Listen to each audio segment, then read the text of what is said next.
बीजापुर के पेदा कोडेपाल में सड़क निर्माण का किया भूमि पूजन। 3 किलोमीटर की सड़क का होगा निर्माण। जिला पंचायत अध्यक्ष ने किया पूजन। 30 लाख रुपए की लागत से बनेगी सड़क।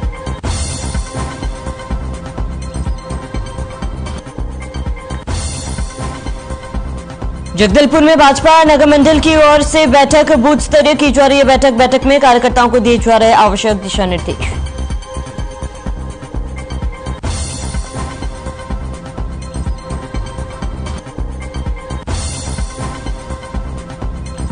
दुर्ग में बाइक पर रोमांस करते युवक युवती गिरफ्तार। अपनी और दूसरों की जान खतरे में डालकर रहे थे ड्राइव। वीडियो सोशल मीडिया पर हुआ वायरल।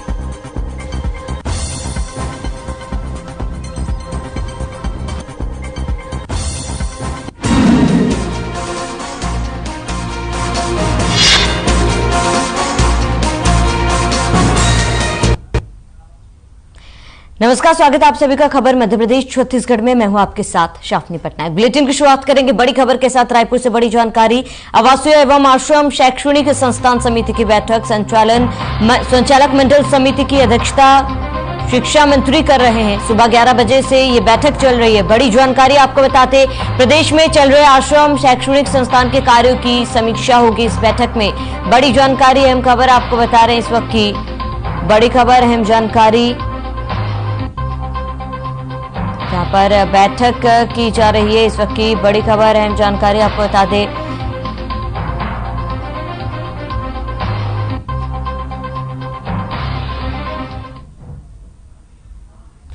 जिला पंचायत अध्यक्ष शंकर कुडियम में पेदा कोडेपाल में कच्ची सड़क निर्माण का भूमि पूजन किया। बता दें, सड़क करीब 3 किलोमीटर की है।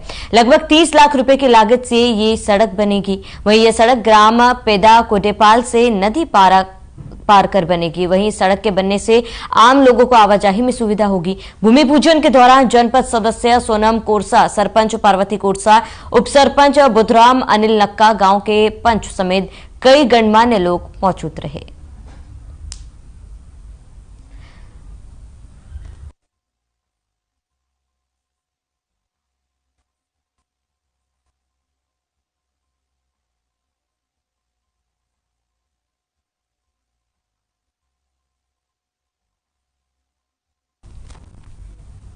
आगे बढ़ेंगे। आवपल्ली सड़क का हाल ही में निर्माण हुआ है। कुछ ही समय में सड़क की हालत बिगड़ गई है। सड़क पर कई छोटे छोटे गड्ढे बन चुके हैं, जिसे विभागीय उदासीनता के चलते मिट्टी से भर रहा है। जब इस संबंध में अधिकारी से बात की तो उन्होंने साफ तौर पर कहा कि उन्हें इस बात की कोई भी जानकारी नहीं है।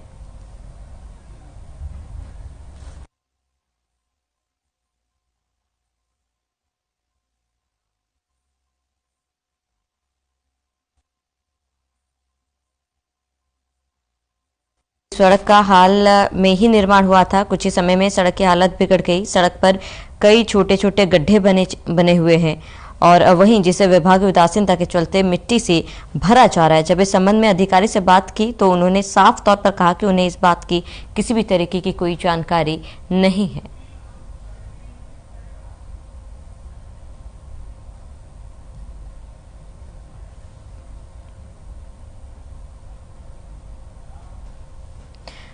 तो भारतीय जनता पार्टी नगर मंडल की ओर से मंडल के बूथों में बूथ स्तरीय बूथ कमेटी की बैठक की जा रही है। नगर के सभी बूथों में बूथ कमेटी की बैठक और बूथ कमेटी का सत्यापन का काम लगातार किया जा रहा है। बूथ कमेटी के गठन के बाद बूथ में होने वाले सभी कार्यक्रमों को लेकर आवश्यक दिशा निर्देश दिए गए।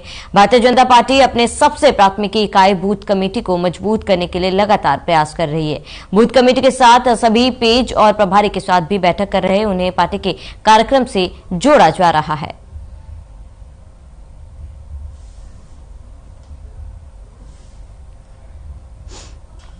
तो आपको बता दें कि भारतीय जनता पार्टी नगर मंडल की ओर से मंडल के बूथों में बूथ स्तरीय बूथ कमेटी की बैठक की जा रही है। नगर के सभी बूथों में बूथ कमेटी की बैठक और बूथ कमेटी का सत्यापन का काम लगातार किया जा रहा है। बूथ कमेटी के गठन के बाद बूथ में होने वाले सभी कार्यक्रमों को लेकर आवश्यक दिशा निर्देश दिए गए। भारतीय जनता पार्टी अपने सबसे प्राथमिकी इकाई बूथ कमेटी को मजबूत करने के लिए लगातार प्रयास कर रही है। बूथ कमेटी के साथ सभी पेज और प्रभारी के साथ ही बैठक कर रहे हैं। उन्हें पार्टी के कार्यक्रम से जोड़ा जा रहा है।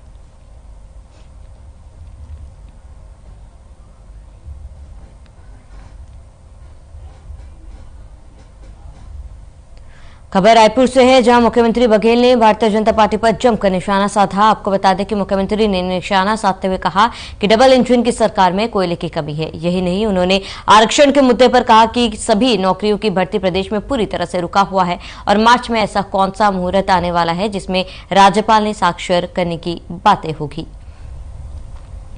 तो जहां मुख्यमंत्री बघेल ने भारतीय जनता पार्टी पर जमकर निशाना साधा और वहीं मुख्यमंत्री ने निशाना साधते हुए कहा कि डबल इंजन की सरकार में कोयले की कमी है। यही नहीं, उन्होंने आरक्षण के मुद्दे पर कहा कि सभी नौकरियों की भर्ती प्रदेश में पूरी तरह से रुका हुआ है और मार्च में ऐसा कौन सा मुहूर्त आने वाला है जिसमें राज्यपाल ने साक्षर करने की बात की है।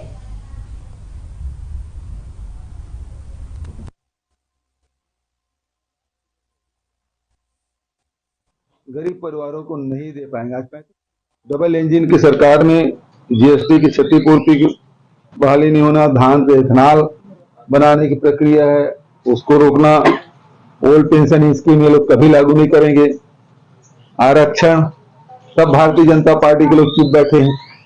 ये लोग तो आदिवासी 20% दे रहे थे, है ना। एससी का 13% जनसंख्या है, 12% कर देते, ओबीसी कभी 27% नहीं दी। तो ये इनके और स्थिति क्या, पेट्रोल डीजल मिट्टी का तेल सब की महंगाई, रसोई गैस की कीमतें ये सब बढ़ा हुआ है। तो ऐसे डबल इंजन की सरकार नहीं चाहिए।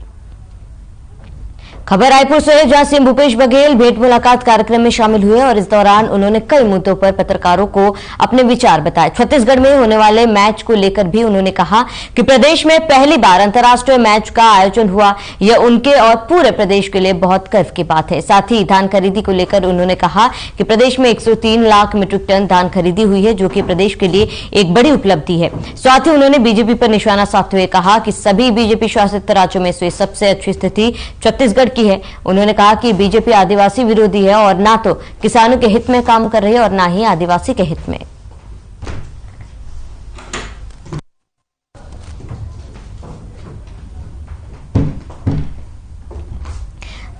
तो जहां सीएम भूपेश बघेल भेंट मुलाकात कार्यक्रम में शामिल हुए, इस दौरान उन्होंने कई मुद्दों पर बात की, पत्रकारों को अपने विचार भी बताए। छत्तीसगढ़ में होने वाले मैच को लेकर उन्होंने कहा कि प्रदेश में पहली बार अंतर्राष्ट्रीय मैच का आयोजन हुआ और यह उनके और पूरे प्रदेश के लिए गर्व की बात है। साथ ही धान खरीदी को लेकर उन्होंने कहा कि प्रदेश में 103 लाख मीट्रिक टन धान खरीदी हुई, जो कि प्रदेश के लिए एक बड़ी उपलब्धि है। साथ ही उन्होंने बीजेपी पर निशाना साधते हुए कहा कि सभी बीजेपी शासित राज्यों में से सबसे अच्छी स्थिति छत्तीसगढ़ की है। उन्होंने कहा कि बीजेपी आदिवासी विरोधी है और ना तो किसानों के हित में काम करे और ना ही आदिवासी के हित में।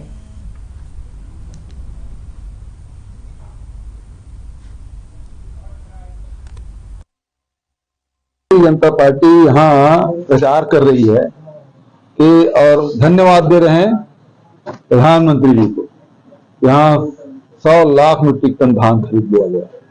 और तो फिर यदि केंद्र सरकार खरीदती मानते हैं तो रमन सिंह 15 साल में मनमोहन सिंह को भी धन्यवाद नहीं दिए, धान खरीदने के श्रेय खुद लेते रहे और आज वो प्रधानमंत्री दे रहे हैं। यदि प्रधानमंत्री जी यदि अनाज के समर्थन मूल्य खरीदी की व्यवस्था किए होते तो फिर किसान आंदोलन क्यों करते। सबसे बड़ी बात यह है, ये छत्तीसगढ़ सरकार है।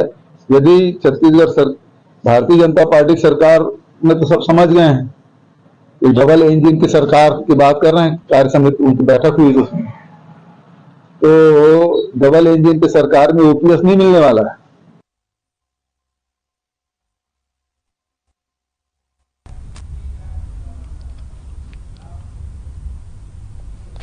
छत्तीसगढ़ की राज्यपाल अनुसुईया उइके ने धीरेन्द्र शास्त्री को लेकर उठे विरोधाभास पर बयान दिया। उन्होंने कहा कि अगर कोई व्यक्ति किसी की मदद करता है तो इस पर विरोध नहीं होना चाहिए। उन्होंने कहा कि मेरे पास भी राजभवन से हजारों लोग आते हैं, मैं भी उनकी समस्या सुनती हूं। तो वही राज्यपाल ने आरक्षण पर कहा कि अभी मार्च तक इंतजार करना होगा। तो छत्तीसगढ़ की राज्यपाल अनुसुईया उइके ने धीरेन्द्र शास्त्री को लेकर उठे विरोधाभास पर बयान दिया। उन्होंने कहा कि अगर किसी की मदद की हो तो उसमें कोई गलत नहीं है। उनके पास भी कई लोग राजभवन में अपनी समस्याएं लेकर आते हैं जिन्हें वो सुनती है। और उन्होंने कहा कि आरक्षण के मुद्दे पर अब सीधे मार्च में ही बात होगी।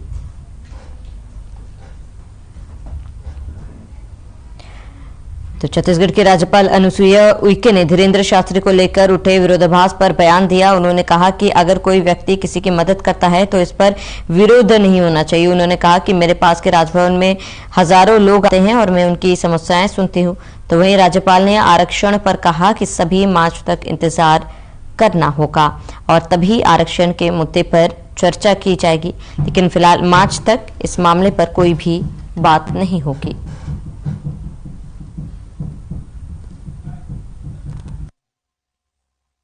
इस तरह का जो एनुअल फंक्शन होता है सबके जीवन में, स्टूडेंट लाइफ जब होते हैं कॉलेज में, तो एक अलग आनंद आता है। और कभी कभी ये इस तरह से बहुत सारे लोगों को एक प्लेटफॉर्म मिलता है। और क्योंकि कॉलेज की स्टूडेंट लीडर थी मैं उस समय, और उस समय का जब कॉलेज का इलेक्शन होता था तो डायरेक्ट स्टूडेंट लोग चुनते थे। हालांकि मैं उस समय स्टूडेंट लीडर के साथ साथ सामाजिक कार्यों में भी मेरी रुचि रहती थी।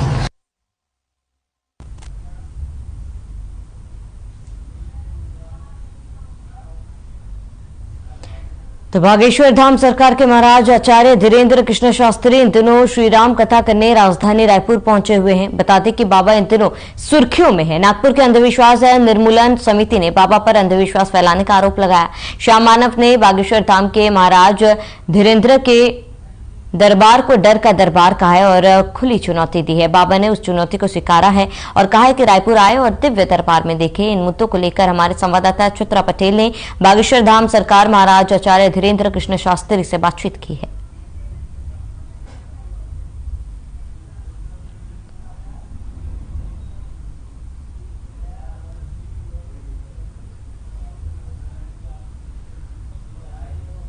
हमारे साथ अभी बागेश्वर महाराज धीरेन्द्र महाराज जी रायपुर पहुंचे हुए श्री राम कथा करने के लिए रायपुर में मौजूद हैं। आपके ऊपर जो है अंधविश्वास फैलाने का आरोप भी लगा है। पूरा उसको लेकर खुली चुनौती दी गई है। तो नहीं, हमने भी तो दी, हमने स्वीकार भी की, हमने चुनौती भी दी। आपके पास कोई आया क्या? उसमें से आया आपके पास उस चुनौती देने वाले से आया? वो बोल रहे हैं कि आमने सामने बैठो, जाके पूछो ना, बुलाओ ना कि क्यों नहीं गए रायपुर में। वो बोल रहे हैं कि यहाँ नागपुर आ जाए और यहाँ पर जो रायपुर कौन हमारे बाप का है? हमारे बाप का है क्या रायपुर? बोल रहे हैं कि आप चुनाव करें जगह जी, आप चुनाव करें। हमने ही चुनाव किया है। हाँ, रायपुर हमने ही चुनाव, अभी भी आ जाए, बुला लेना आप। तो एक है बागेश्वर महाराज जी, इन्होंने कहा है कि अंधविश्वास के ऊपर जो है आरोप लगे हैं, उसको लेकर महाराज जी ने कहा है कि खुली चुनौती हमने भी स्वीकार किया है, हमने भी दिया है, वो रायपुर आए और हम सही है क्या गलत है आगे अगली कड़ी में देखना होगा। कैमरामैन राहुल श्रीवास्तव के साथ मैं चित्रा पटेल, आर्यन। छत्तीसगढ़ के दुर्ग जिले में बाइक पर रोमांस करते हुए कपल का वीडियो सोशल मीडिया पर वायरल होने के बाद पुलिस ने मामले में एक्शन लिया। कथित वीडियो में एक लड़का और लड़की चलती बाइक पर ही रोमांटिक अंदाज में नजर आ रहे थे। लड़का बाइक चला रहा था और लड़की बाइक की टंकी पर लड़की की तरफ मुंह करके बैठी हुई थी।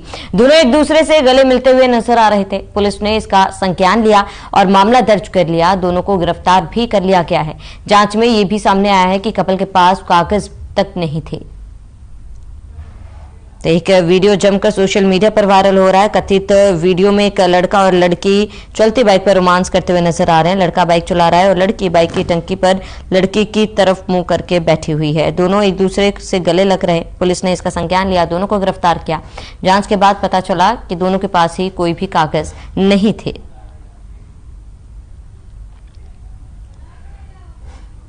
तो दोनों ही लोगों को गिरफ्तार कर लिया गया है और फिलहाल पुलिस आगे की कार्रवाई कर रही है।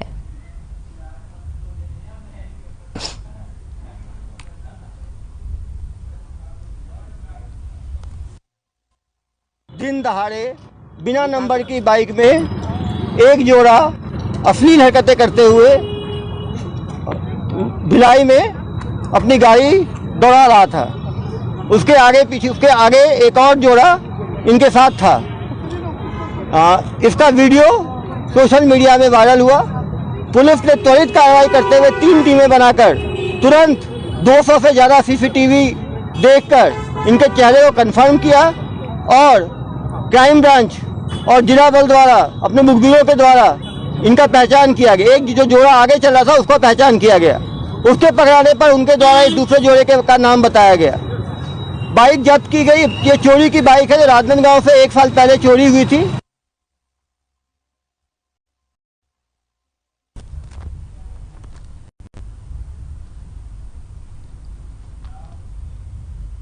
खबर जगदलपुर से है, जहां लामनी पार्क में वन विभाग ने पंछी विहार नामक एक बड़ा प्रोजेक्ट बनाया है।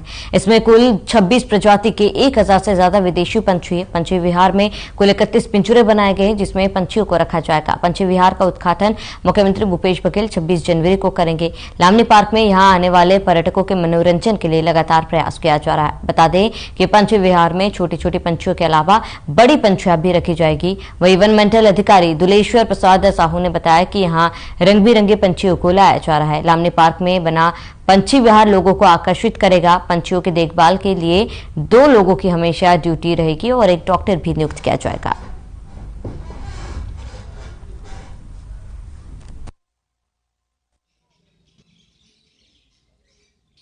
पार्क में वन विभाग ने पंछी विहार नामक एक बड़ा प्रोजेक्ट बनाया है। इसमें कुल 26 प्रजाति के 1000 से ज्यादा विदेशी पंछी है। पंछी विहार में कुल 31 पिंजरे बनाए गए हैं और ऐसे में आपको बता दें कि पंछियों विहार का उद्घाटन मुख्यमंत्री भूपेश बघेल 26 जनवरी को करेंगे। लामनी पार्क में यहां जाने वाले पर्यटकों के मनोरंजन के लिए लगातार प्रयास किया जा रहा है। पंछी विहार में छोटी छोटी पंछियों के अलावा बड़ी पंछियां भी रखी जाएगी। वही वन मंडल अधिकारी दुलेश्वर प्रसाद साहू ने बताया कि यहाँ रंग बिरंगे पंछियों को लाया जा रहा है। लामनी पार्क में बना पंछी विहार लोगों को आकर्षित करेगा। पंछियों की देखभाल के लिए 2 लोगों की हमेशा ड्यूटी रहेगी और एक डॉक्टर भी नियुक्त किया जाएगा।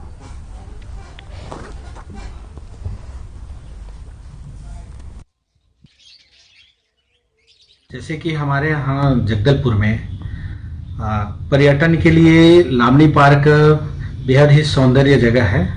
तो वहाँ पे हमारे जो ऑफिसर थे उनके द्वारा एक कॉन्सेप्ट ये किया गया कि यहाँ एक पक्षी विहार होना चाहिए हमारे बस्तर रेंज में। उसी तरह में लामनी पार्क में पक्षी विहार का निर्माण किया गया है। जी माननीय मुख्यमंत्री महोदय अभी 26 जनवरी में आने वाले हैं, तो उन्हीं के कर कमलों से इसका उद्घाटन किया जाएगा।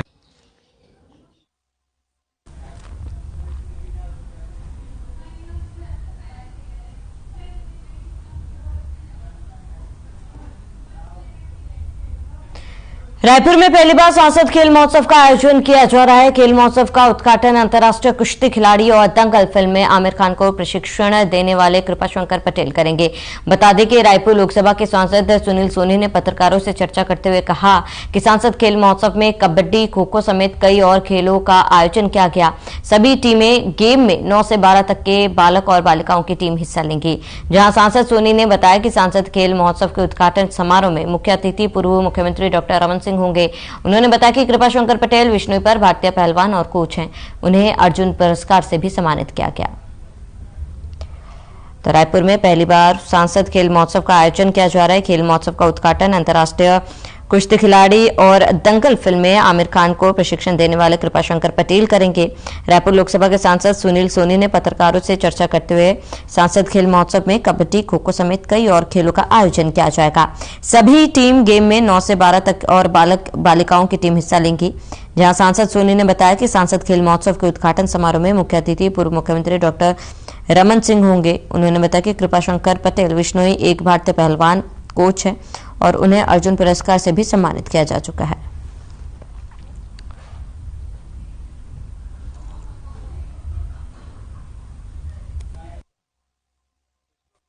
तेईस, 24, 25 ये 3 दिन जो है सांसद खेल महोत्सव का आयोजन किया है और इसमें जो है हमारे बच्चों को जो है अनेक खेल में भाग लेने का अवसर मिलेगा।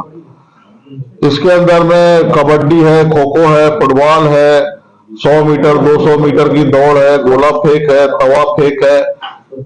ऐसे क्षेत्रों के अंदर में उनको खेलने का अवसर मिलेगा। और कल उद्घाटन समारोह 9:45 पे रविशंकर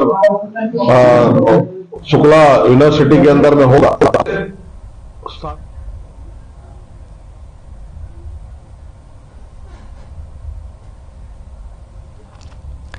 तो बता दें कि रायपुर में पहली बार सांसद खेल महोत्सव का आयोजन किया जा रहा है। खेल महोत्सव का उद्घाटन अंतर्राष्ट्रीय कुश्ती खिलाड़ी और दंगल फिल्म में आमिर खान को प्रशिक्षण देने वाले कृपाशंकर पटेल करेंगे। रायपुर लोकसभा के सांसद सुनील सोनी ने पत्रकारों से चर्चा करते हुए सांसद खेल महोत्सव में कबड्डी, खो खो समेत कई और खेलों का आयोजन किया गया। सभी टीम गेम में 9 से 12 तक के बालक और बालिकाओं की टीम हिस्सा लेंगी। जहां सांसद सोनी ने बताया कि सांसद खेल महोत्सव के उद्घाटन समारोह में मुख्य अतिथि पूर्व मुख्यमंत्री डॉक्टर रमन सिंह होंगे। उन्होंने बताया कि कृपाशंकर पटेल विश्नोई एक भारतीय पहलवान और कोच हैं और उन्हें अर्जुन पुरस्कार से भी सम्मानित किया जा चुका है।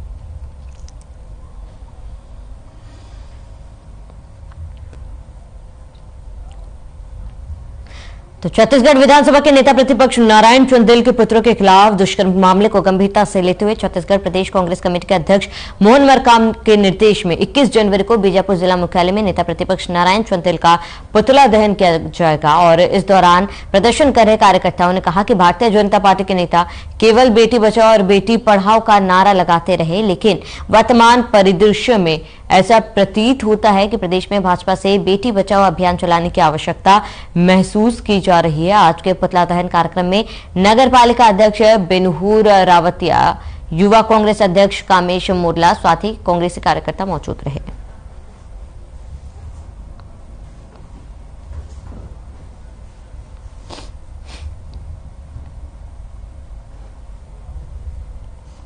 सुकमा में सुरक्षा बलों को एसपी सुनील शर्मा के नेतृत्व में बड़ी कामयाबी मिली है। दरअसल नक्सलियों की बटालियन की सदस्य महिला नक्सली ने आत्मसमर्पण किया है। वहीं जिला महिला नक्सली बेटी मंगी ने आत्मसमर्पण किया और इस पर 8 लाख का इनाम घोषित किया गया। एएसपी नक्सल ऑप्स आईपीएस किरण चौहान ने इसकी पुष्टि की है।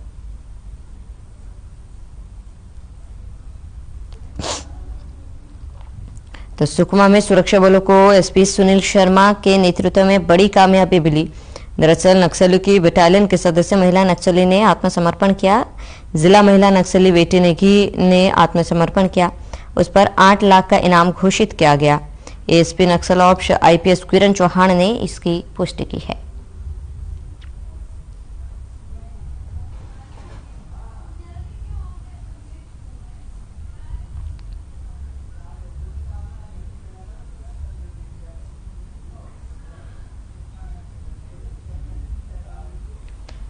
सुकमा में पुलिया निर्माण पर लगे वाहनों में नक्सलियों ने आगजनी की वारदात को अंजाम दिया। चिंतलनार से 2 किलोमीटर दूर कोतागुड़ा पुलिया निर्माण में ये ट्रैक्टर और पिकअप वाहन लगे हुए हैं। हालांकि ये खबर सूत्रों के जरिए सामने आई, अभी तक इसकी कोई भी आधिकारिक पुष्टि नहीं हुई।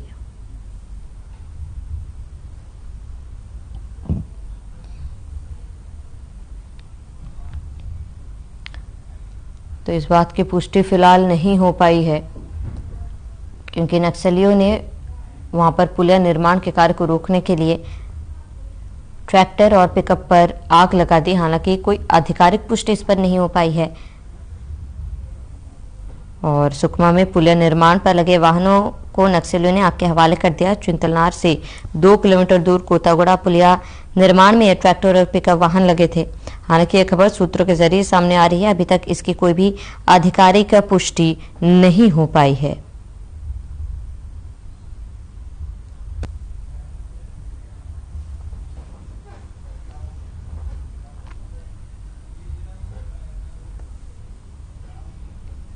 बीजापुर कलेक्टर राजेंद्र कुमार कटारा और पुलिस अधीक्षक आंजनेय वैष्णव ने भैरमगढ़ ब्लॉक के सुदूर क्षेत्र में सड़क, पुल, पुलिया सहित विभिन्न विकास कार्यों का जायजा लिया। अति संवेदनशील क्षेत्र तिमेनार एटेपाल बेजापाल में पहुंचकर सड़क निर्माण की जानकारी ली। वहीं तिमेनार गांव के स्कूल भवन शेड में पढ़ रहे बच्चों को विषय आधारित पाठ पढ़ाया। वहीं एसपी ने स्थानीय बोली में पाठ पढ़ाते हुए बच्चों का हालचाल जाना। कलेक्टर कटारा ने शिक्षक गणेश मंडावी से भी पढ़ाई संबंधित जानकारी ली। तो एसपी ने मौका मुआयना किया और वहां पर मौजूद एक स्कूल में बच्चों को पढ़ाया भी। वहां पर मौजूद शिक्षक से भी पढ़ाई को लेकर, शिक्षा को लेकर वहां से जानकारी भी ली है। तो एसपी और जिला कलेक्टर ने दौरा किया और इस दौरान बच्चों को भी उन्होंने वहां पर पढ़ाया।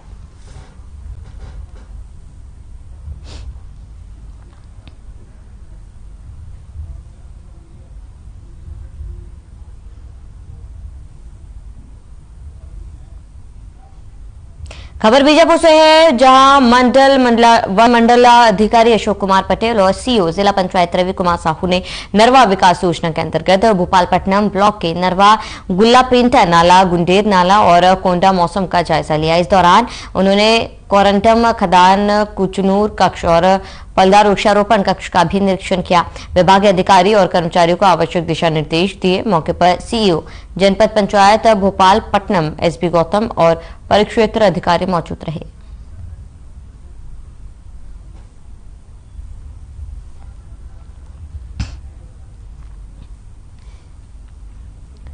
तो वन मंडलाधिकारी अशोक कुमार पटेल और सीईओ जिला पंचायत रवि कुमार साहू ने नरवा विकास योजना के अंतर्गत भोपालपट्टनम ब्लॉक के नरवा गुल्लापेंटा नाला, गुंडेर नाला और कोंडा मौसम का जायजा लिया। इस दौरान उन्होंने क्वारंटम खदान, कुचनूर कक्ष और फलदार वृक्षारोपण कक्ष का भी निरीक्षण किया। विभागीय अधिकारी कर्मचारियों को आवश्यक दिशा निर्देश दिए और मौके पर सीईओ जनपद पंचायत भोपालपट्टनम एसबी भी मौके पर मौजूद थे।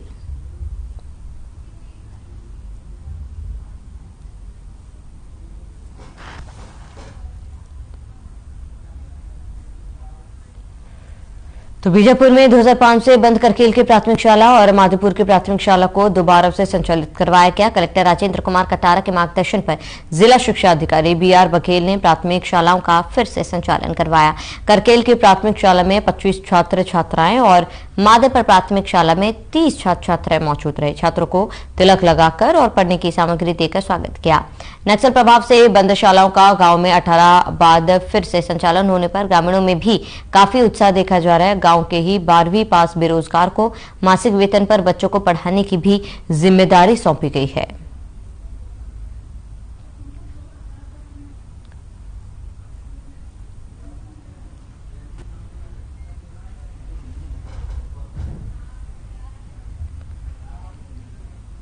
चलिए इसी के साथ ही इस बुलेटिन में मैं सतित देश और प्रदेश की तमाम बड़ी खबरों के लिए बने रहिए हमारे साथ।